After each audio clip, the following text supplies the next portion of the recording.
Welcome. My name is Jennifer McAfee, the founder and lead pastor of Villages Community. Villages Community is a spiritual family committed to encountering Christ, connecting people, and impacting the world. We believe that God has called believers in Jesus Christ to not only be acquaintances, but to be family through Jesus.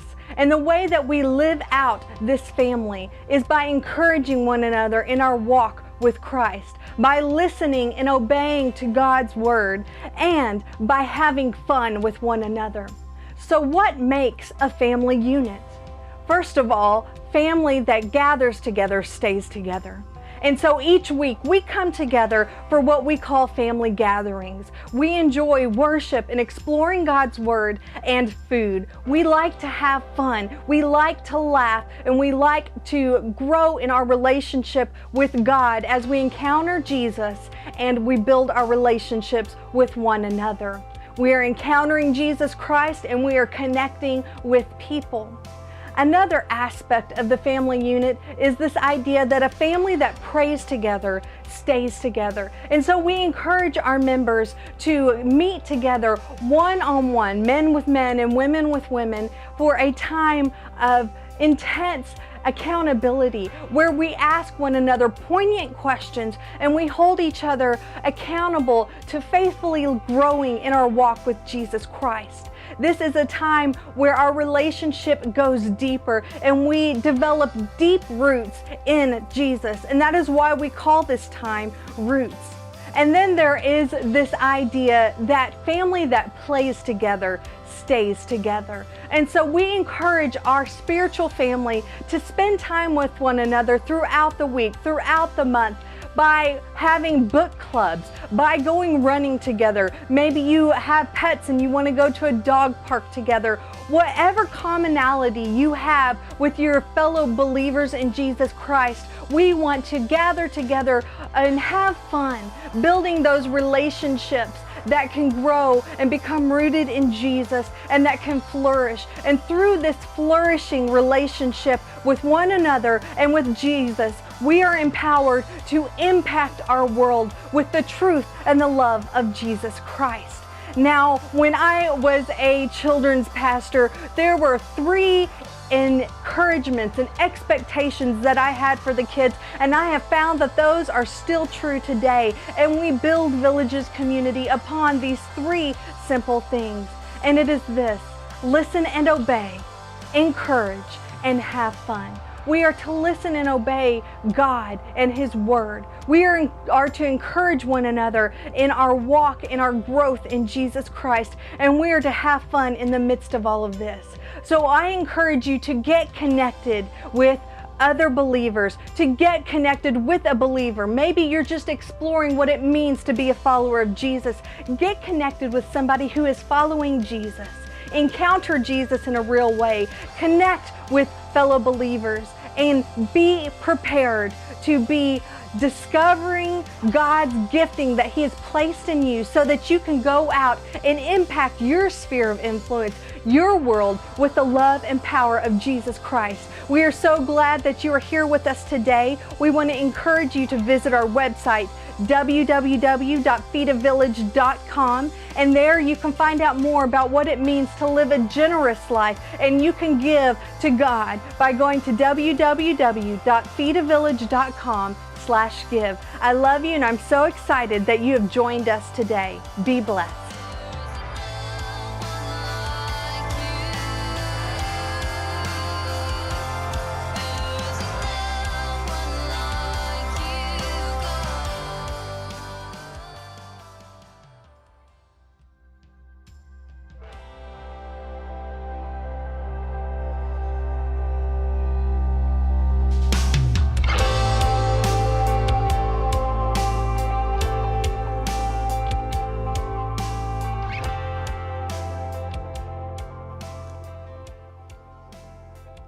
Imagine, you go for a walk one day in a nice wooded park. You're having a great time, the weather's perfect, and you're going along through all the trees, admiring the beauty that is around you. And all of a sudden, you notice something that you've never seen before. It's a cave. Well, being the adventurous person that you are, of course you go over and explore that cave, right? Well, yeah. So you go to the cave and you walk around in there, and you're going around carefully. You don't want to step on some sleeping animal or fall into a pit or slide down or trip and fall and break your leg. But you're going along, and after about 5 minutes, you notice something over in a corner that really draws your attention. You walk up to it and you realize it's a machine. There's a big red button. It's kind of dusty, and you wipe away the dust and you see these words. You make them out faintly: duplicator. All of a sudden, curiosity gets the best of you. You look around, what's the nearest thing to me? And you find this rock, and you pick up a rock, you put it into the machine, and you press the big red button. And out come 2 rocks, identical. They're the exact same size and weight. Instantly, your mind is racing. Wow, what could this mean? I could take a whole bunch of gold, and I could put it in the machine and press the red button, and boom, and it all comes out, and we get a lot more gold, and I doubled the gold. I could be the richest person ever. Or, here's an even better idea. What if I went to Torchy's Tacos, and I got one delicious taco, put it into the machine, press the big red button, and out come 2 hot, delicious, yummy tacos from Torchy's. That could be dangerous. Dangerously tasty, I think.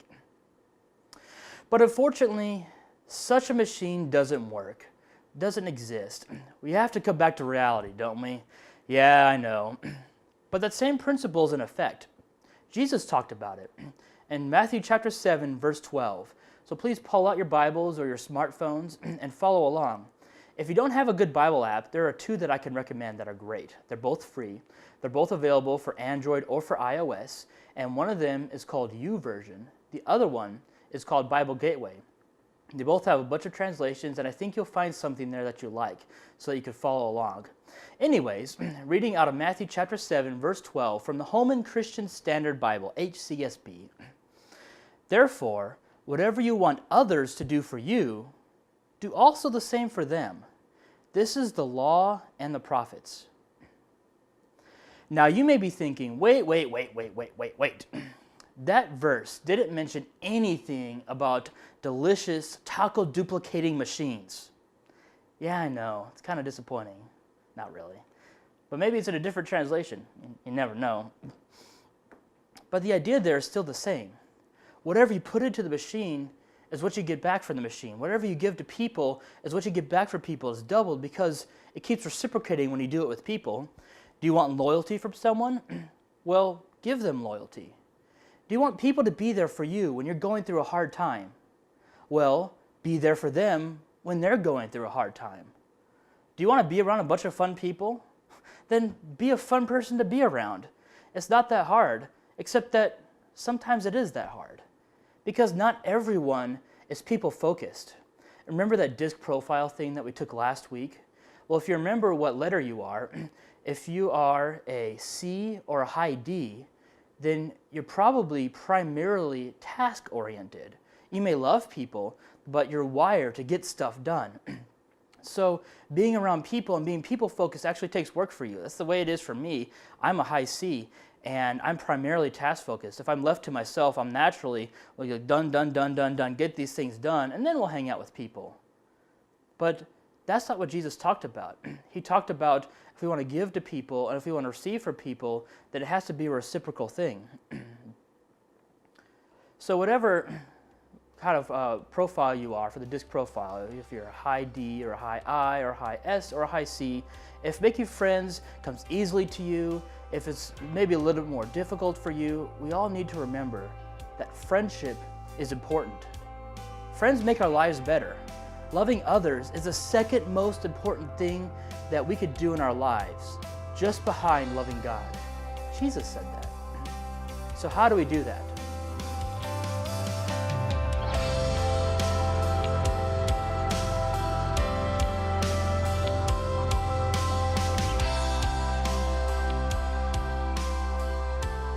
First, be a friend. Proverbs chapter 18, verse 24. And I'm reading out of the King James Version. We're going old school. It says, "A man that hath friends must show himself friendly, and there is a friend that sticketh closer than a brother." Do you want friends? Then be a friend. It's not rocket science, but sometimes it's harder than it seems to be. Take me, for example. I'm a software engineer. I drive to work, sit down in my cubicle, fluorescent lights above me, pop in my headphones, and type out code for several hours.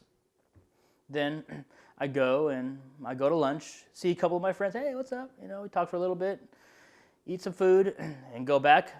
Fluorescent lights, cubicle, code, headphones. And that's the rest of my day.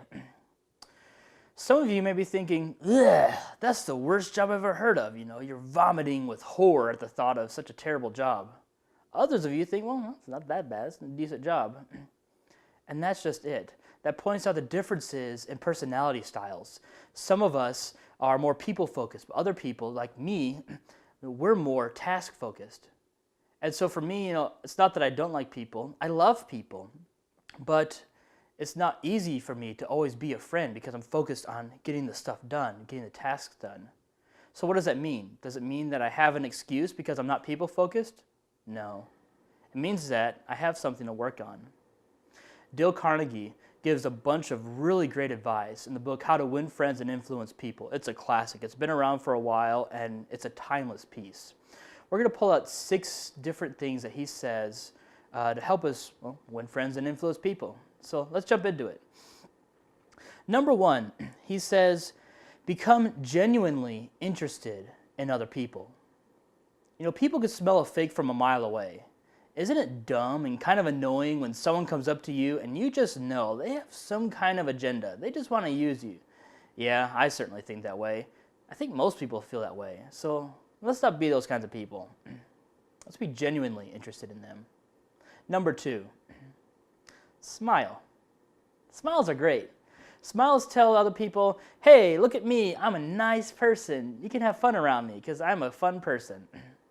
Everyone wants to be around those kinds of people. Everyone wants to be around nice people. Everyone wants to be around fun people. So let's smile, because then we're actually showing them, hey, I'm fun. I'm nice. I like you. Number 3, remember that a person's name is to him or her the sweetest and most important sound in the world. People love the sound of their own name. I know I do. You probably do as well. When people remember our names, isn't that great? Even if it's been like, a week or 2 or 3 since we've seen them, they come up to them, hey, Michael. I'm like, well, I'm naturally thinking they remember my name. Well, I think everyone feels that way. And so if we can make an effort to try to remember people's names, even though it's hard, that'll really go a long way in helping be their friend. Number 4, be a good listener. Encourage people to talk about themselves. Everyone loves a good listener. Isn't that great? I mean, I love people who listen to me. And so when we actively listen to people, when we think about what they're saying and participate in the conversation, then we're demonstrating to them that what they say is valuable and that we care about them. So let's be good listeners. Number 5, talk in terms of the other person's interest. People like talking about things that they like talking about. They like talking about things that they're interested in. I know I do. And so we don't want to be bored around other people.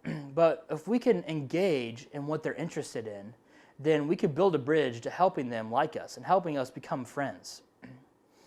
Then number 6, make the other person feel important and do it sincerely. I think that's the very best one. Everyone wants to feel important. Everyone wants to feel loved. Everyone wants to feel like they matter. And if we can help other people do it, if we could do it sincerely and not like the other one where, it's just some agenda or just something, but if we could really make people feel important, then we're going to be great for them and we're going to be building them up and encouraging them. We'll be loving them as we love ourselves. And that's the second greatest commandment. So let's do that.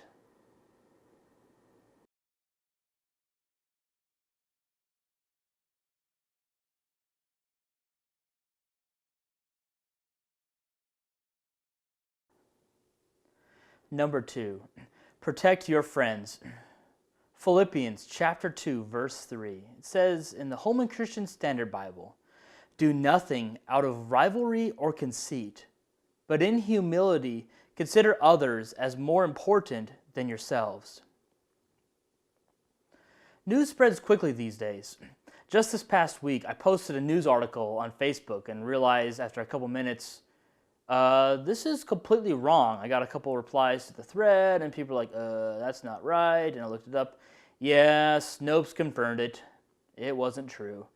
But news spreads quickly these days, and sometimes it's hard to know what's real and what's not. This past December, a corporate executive named Justine Sacco flew to Cape Town, South Africa, from London, England.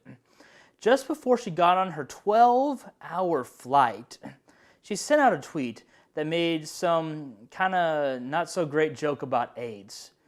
Turned off her phone, got on the plane, and she was in the air for 12 hours while ruckus was hitting the internet.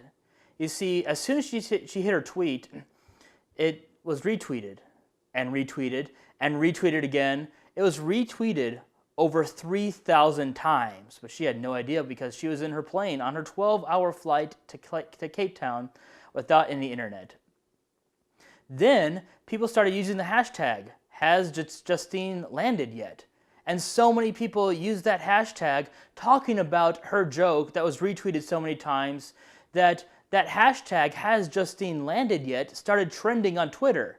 So here she is getting retweeted this joke. She didn't think it'd even be that big of a deal. She didn't have that many followers. She sometimes made these kinds of silly things, and she didn't probably think much of it. But the whole internet was finding out about what a horrible joke this was, and she didn't even know about it. After a couple of hours, her company put out a statement. And again, she's still in the air, so she has no idea that any of this is going on. But they put out the statement. They said, "This is an outrageous, offensive comment that does not reflect the views and values of IAC," the company said. "Unfortunately, the employee in question is unreachable on an international flight. But this is a very serious matter, and we are taking appropriate action." They were taking appropriate action while she's still on her flight, and she had no idea that any of this was even happening. Wow. Things go fast sometimes these days. It's crazy. By the time Justine finally landed, turned on her phone, she was completely overwhelmed with the massive barrage of responses to her single tweet. All the angry replies, all the retweets, everything. Soon afterward, she was fired from her job. And you know what? She probably deserved it. AIDS is one of those things you really shouldn't joke about. But this story goes to show how quickly things can move in our society. Things can turn on a dime. Anything we post on social media, whether it's Facebook or if it's Twitter or if it's that brand new social network called Hello, well, those things could go viral that exact same day, whether it's for good or whether, like in Justine's case, it's for bad. So we need to watch out for our friends. If we really consider others as better than ourselves, like Paul said, then we'll believe the best about them. When this kind of thing comes out, we'll have their back. We'll protect them. The world excels at tearing people down. Let's build our friends up. Proverbs chapter 16, verse 28 in the HCSB says, "A contrary man spreads conflict, and a gossip separates close friends." Then again, Proverbs says in chapter 17, verse 9, "Whoever conceals an offense promotes love, but whoever gossips about it separates friends." Gossip is a huge problem in our society, even among Christians. God hates it. Gossip separates close friends. And if we're gossiping, we're not valuing our friends, we're not building them up or protecting them, or even considering them as better than ourselves. But why do we gossip? Why is gossip so juicy and so attractive to us? I think maybe because it just kind of feels good, to kind of be in the know and be on the inside, be in the loop with things. And those are fine things. It's fine to be on the inside. It's fine to to know things and be the person with all the info. But it's not worth destroying people over.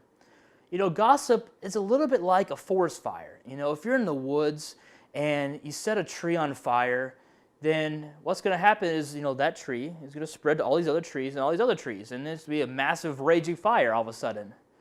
And so the firemen could go to that first tree, and they could put out the fire there, and their job's not even close to being done. Because if they put out the fire in that first tree, well, big whoop, there's already 1,000 other trees that are already on fire, and they're spreading to 1,000 other trees. And so gossip's a little bit like that. Imagine there's two people. There's a guy named Bob and a woman named Jane. And they get into an argument. It gets a little heated. And finally, Bob and Jane, they get mad at each other, they just leave. So what does Bob do? He pulls out his phone. He starts texting to people. Did you know about Jane? Blah, blah, blah. She's so horrible. And then he calls to other people. Oh, my gosh. Jane is the worst person ever. And he's, sending all these messages out. So he tells all of his friends, all these terrible things about Jane. Well, if the next day Bob and Jane realize, what, that's silly. It's stupid. I'm sorry. And they apologize and they reconcile. They become friends. Well, it's fine and good for them. But now all of Bob's friends now hate Jane because Bob gossiped to them. Gossip's a big deal. Gossip's a very hurtful thing, and many people can be hurt by it. 1 Corinthians chapter 13, verse 7, I'm reading out of the NIV, the New International Version. It says, it being love, always protects, always trusts, always hopes, always perseveres. So let's protect our friends. Let's not gossip about them. Let's believe the best about our friends. Let's build them up and put their needs ahead of ours. Because again, that's the second greatest commandment in the whole Bible.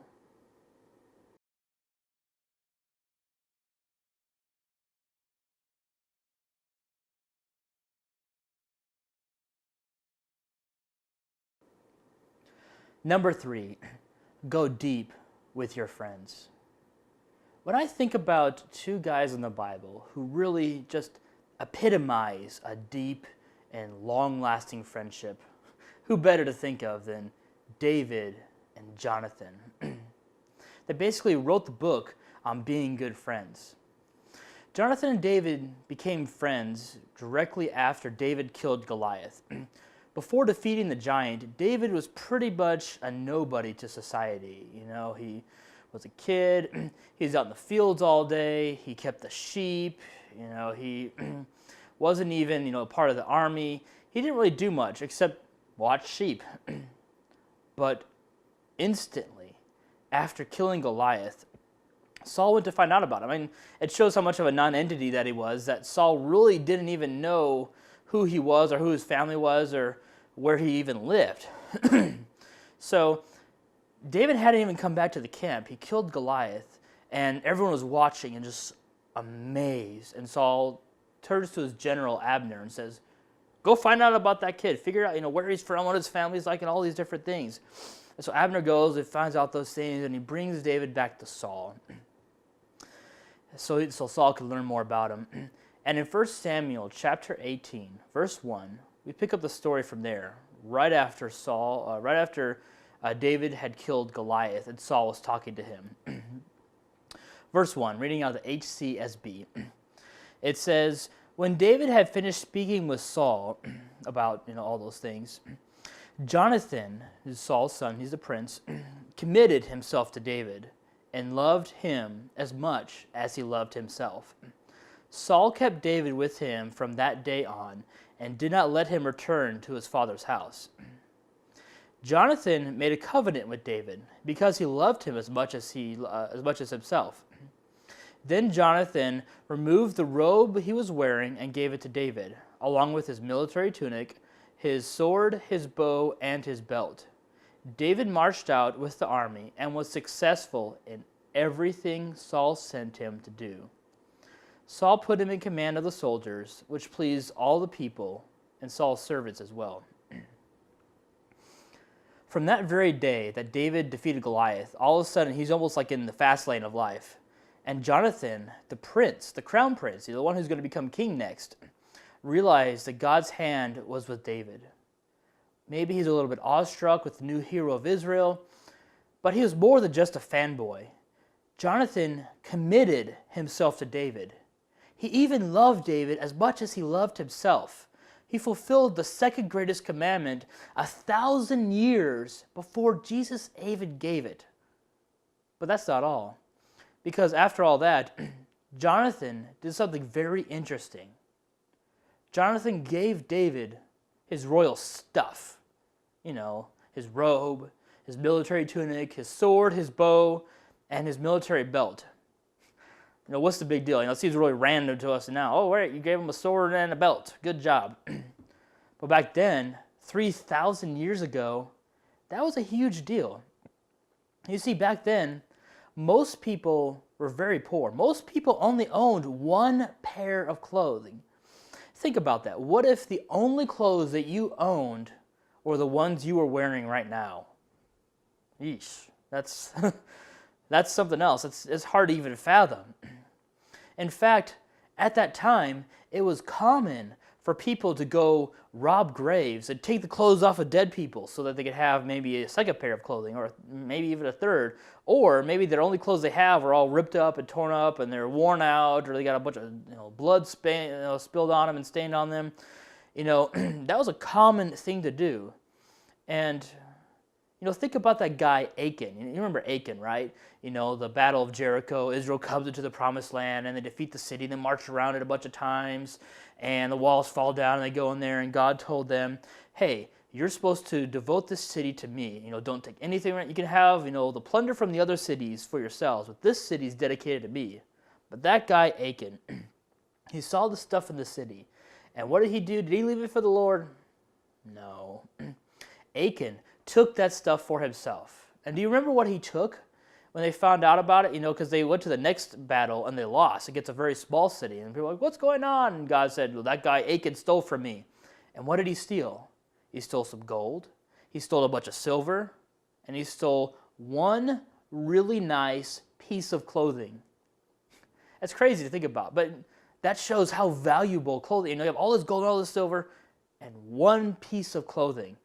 Because, again, most of the people just had one, maybe two pieces of clothing. When you see something nice, well, that's right up there with the silver and the gold and the showings of wealth in that society. That's a big deal. At the same time back then, weapons were very expensive, like real expensive. For a poor person who only has one piece of clothing, it's out of the question that you have weapons. We usually think about an ancient army. They have their armor, maybe a shield, and this sword, and this helmet. It's all made out of metal, and it's really great. No, that's not really what it's like, at least not in David's time. There are certain points with a very rich civilization that have some of that. But most people in the ancient world, when they're going out to war, they just pick up whatever they can. The king and the princess and the nobles and maybe a couple of rich guys. Yeah, they have swords and shields and armor and helmets and all that stuff. But the poor people, they have pitchforks and farm equipment and maybe a really big stick or something. Maybe they'll throw rocks at people. David has a sling and he slings stones at the giant because that's the only weapon he had. But there are times when some of those rich people, they wanted to win the battle, and they would have a bunch of extra swords. Maybe they pass it out to the people, and so, okay, you guys here, here's some swords instead of your sticks, but at the end of the battle, you better give me back those swords. And what does Jonathan do? Remember, Jonathan's one of the princes, so he's one of the kind of the in crowd. He has his military stuff, that talks about the military tunic and that specially made belt and the sword and the bow. What does he do with that? He gives it to David. Where other nobles, at the very best, maybe they're going to let someone borrow that stuff. He gives it to David. He gave him his sword and his bow and all that specially made battle clothes for David. Jonathan was so committed to David that he gave him his own military stuff and all those things that could have made him a good warrior. Because back in those days, if you could win battles, Well, that's the quickest way to gain popularity and for people to recognize you and realize, hey, he's a good ruler, he's a good guy, he should be our general, he should be our king, because he's winning military battles. Jonathan gave that up. Jonathan gave it to David, not because he had to, because he wanted to, because he was committed to David. He saw that the Lord's hand was on David, and he wanted to be a part of that. He could have been, yeah, well, I see all these great things are happening, let's be best friends, but I'm keeping my stuff, and I want the credit, give me the glory. But he wasn't like that. He wanted to help his friend. He was really and truly committed to David, even to some of the detriment of his own glory, where people wouldn't be thinking so highly of Jonathan. He gave that all to David.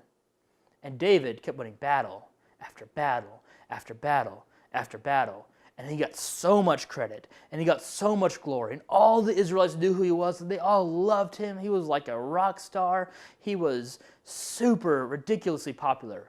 So much so that the king, Jonathan's dad, King Saul, became jealous of David.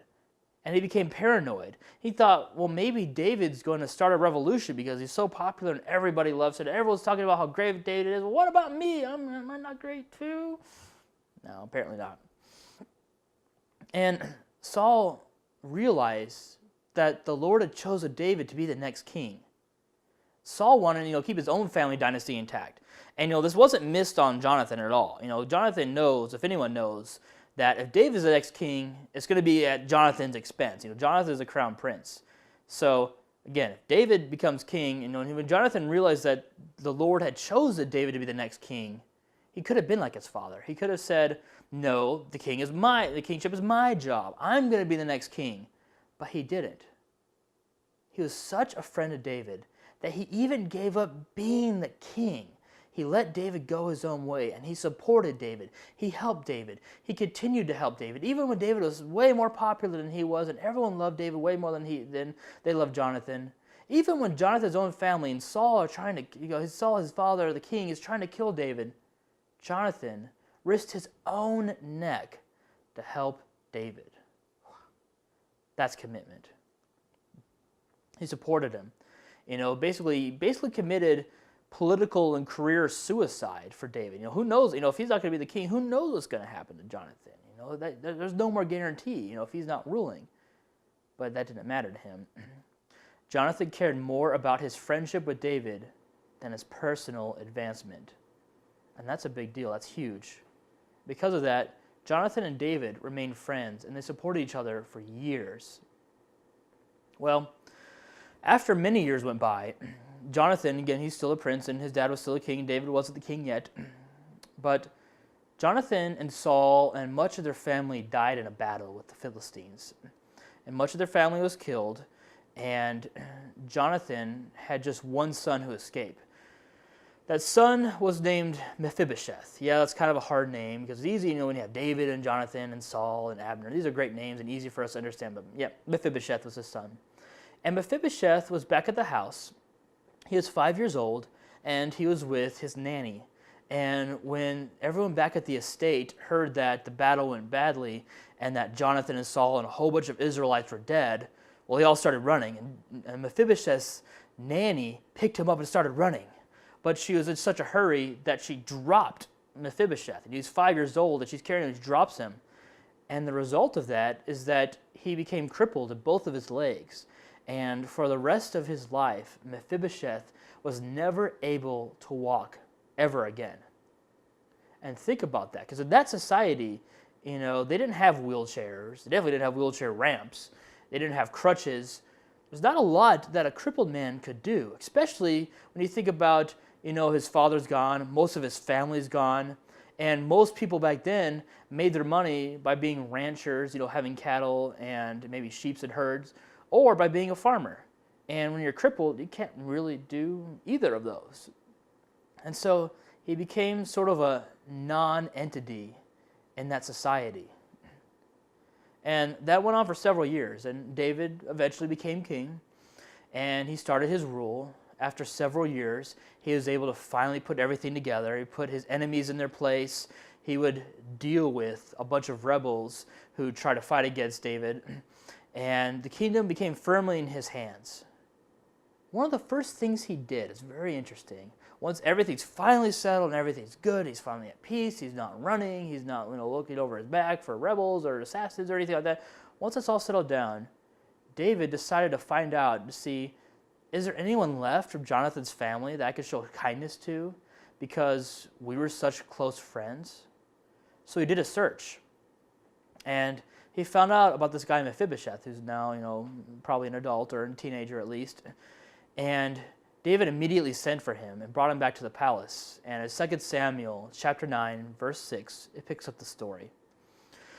Mephibosheth, son of Jonathan, son of Saul, came to David, bowed down to the ground, and paid homage.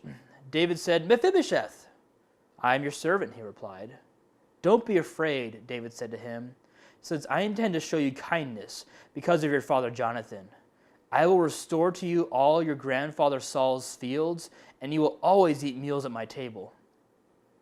Mephibosheth bowed down and said, "What is your servant," talking about himself, "that you take an interest in a dead dog like me?" Mephibosheth knew what he was. He spent all these years, he was 5 when his father died, and so he had good times, when his grandfather is the king and his father's the prince. It's great till he's 5 years old, and all of a sudden he's on the run and he can't do anything, and he just has to have people helping him out for his entire life, and he calls himself a dead dog. It's probably a lot of how he felt. But David didn't see him that way. David showed him kindness. He brought him into the palace.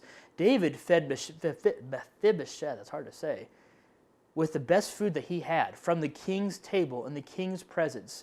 No longer was he in some shack somewhere in the backwoods. He was in the palace itself. And David gave him back all Saul's fields, which meant that he could have his own servants and work in the fields and making money for him. He would take a little percentage of the profits, and so he could have his own money and build his own wealth and have his own family and have his own legacy. Just because David was friends with Jonathan at such a deep level, he blessed Mephibosheth. That friendship between David and Jonathan outlasted their lives. That's a deep friendship. And we think about ourselves. We think about, what do we need to do? How should we go about maybe creating a deep friendship with other people? Because that's a good thing. It's a godly thing. It's a thing that really builds us up and strengthens us. You look at the example of David and Jonathan, and you realize that's amazing how much they supported each other over everything else. They were true to each other. And there's not a lot, we can't do that with a bunch of people, but I think everyone here should develop some kind of deep friendship with a few people in our lives and really dig in deep with them in that relationship. But there's 2 things we should probably think about, and we see that in the story of Jonathan. Number 1, we should probably choose someone who demonstrates that God is with them. David had the favor of the Lord upon his life, and he was effective in everything that he did. Jonathan saw that, and when he saw that, that's what made him want to develop such a deep friendship with David. There's an old saying, "Show me your friends, and I will show you your future." It's so true. I'm not even that old, and I've seen really great people, really smart, and really people are doing good things and going places, start hanging out with stupid people who are just messing around and probably taking drugs and other things. And what do? Those foolish people bring down people who are really doing things in life. And that shows that our friends have such a great influence on us. Whoever we hang out with, that's who we're going to become like. And so that's not saying that we can't hang out with people. We have to have strict standards and be really judgmental, and that's not what I'm saying at all. We should hang out with everyone. We should be friends with lots of people. But we should only be deep friends with people who are going to draw us closer to the Lord, with people who are going places in life and help us become mature and become everything that the Lord wants us to be. Those are the people that we should become deep friends with. Secondly, don't think about what you could get from people. Think about what you could give them. And this is true probably for all of our relationships, but especially with our deep friendships. Jonathan, from the very beginning, was very committed to David. He gave David all of his military stuff, and he gave him some new clothes, and he wanted David to be successful. Jonathan gave David his support instead of trying to be the king himself. And David didn't just receive Jonathan's support, he supported Jonathan back all through those years. They're giving each other back and forth. Almost a little bit like that machine we talked about at the very beginning of this message, that machine, that double stuff. David's giving it to Jonathan, Jonathan's giving it to David. They're going back and forth and constantly building each other up. That's what deep friendship's like. And it lasted to Jonathan's descendants. That's deep friendship. So deep that it lasted beyond their lives. Now, I have a few questions for us to discuss at the end of this message. Number one, if you were friends with Justine Sacco, remember she's the one that posted that tweet about that AIDS joke. If you were friends with her when her ill-chosen joke went viral, what would you say to her?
Number two, why is gossip so tempting?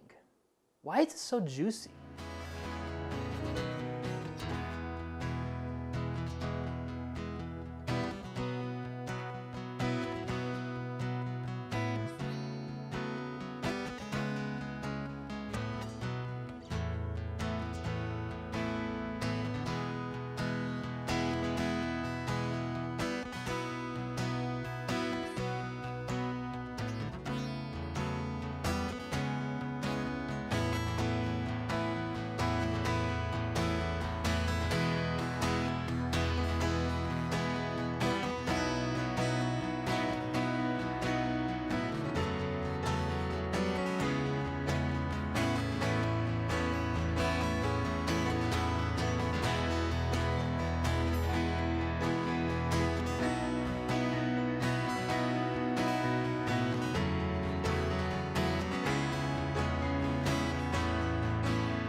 Number three, What are some practical ways that we can protect our friends?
And number 4, what can you do for someone this week without expecting anything in return?